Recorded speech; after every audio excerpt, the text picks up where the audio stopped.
Good afternoon, everyone. We are the Group 2 presenting to you Market Integration. To put it simply, after our presentation, everyone will be expected to know and get the gist of the global market, integration, history, and could easily identify attributes of global corporations. The Bretton Woods Agreement. Inaugurated in 1944, the Bretton Woods Agreement established a new international monetary system. It replaced the gold standard with the US dollar as the global currency. By so doing, it established America as the dominant power in the world economy.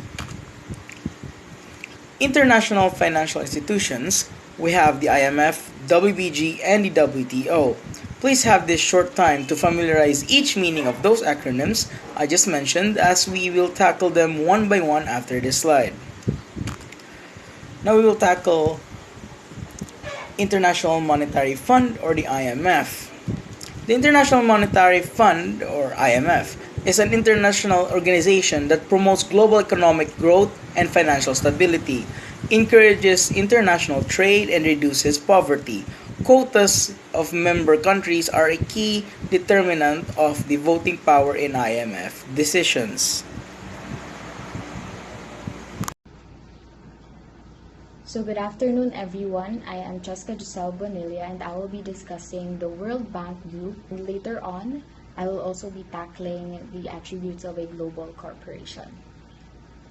So the World Bank Group. The World Bank Group is an international financial institution made up of 5 organizations.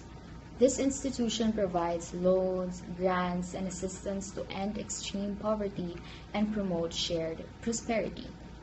The World Bank Group is said to be the largest and most well-known bank worldwide. The 5 international organizations of the World Bank Group are as follows. First, we have the International Bank for Reconstruction and Development, or the IBRD. Second, we have the International Development Association, or the IDA. Third is the International Finance Corporation, IFC. We also have the Multilateral Investment Guarantee Agency, or the MIGA. And lastly is the International Center for Settlement of Investment Disputes, or the ICSID. The final international financial institution is the World Trade Organization, or WTO for short. However, even before the WTO existed, there was a forum that preceded it called the General Agreement on Tariffs and Trades, or GATT.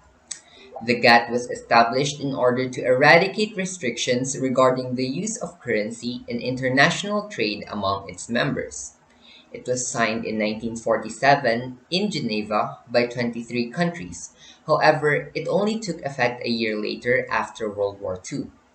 As stated earlier, its main purpose is to erase restrictions or trade barriers, as we call it, such as tariffs and quotas. Tariffs are considered as a trade barrier because it raises the price of goods imported from other countries, which makes it more expensive than similar goods that can be purchased locally. As for quotas, it restricts international trade because it limits the amount of money in the form of goods that can be sent in and out of the country within a period of time.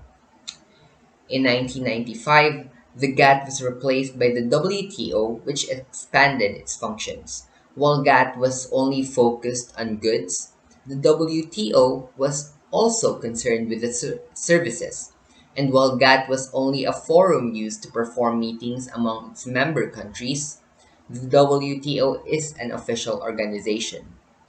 The World Trade Organization, which is composed of 164 members and 23 observer governments, is concerned with the global rules of trade between nations. Much like the GATT, its function is to smoothen the process of international trade, and with that, it aims to aid those who produce goods and business, as well as those who import and export between countries in conducting business. Despite the WTO's aim to supposedly help businesses to trade internationally, there are those who will dislike their methods. This is because it is accused as the reason why the social gap between poor and rich is widening. According to Martin Corr in 2002, The WTO is biased towards rich and multinational corporations, which results in the harming of smaller countries that have less negotiation power. Aside from the bias issue, the WTO also has an issue concerning the environment and labor. According to Charnovitz in 2007, increasing trade without paying attention to environmental regulation and resource management would create more damage. Specifically, the amount of money spent on environmental costs would be much greater than the money gained from the trade. That is all for the GATT and the WTO. Thank you. As for the attributes of a global corporation, corporations must operate in two or more countries. Therefore, there must be a network of branches to cover larger scales. Global corporations are mostly dominated by developed countries, and multinational corporations have assets and markets across countries. Next, global corporations face a lot of challenges and opportunities as well.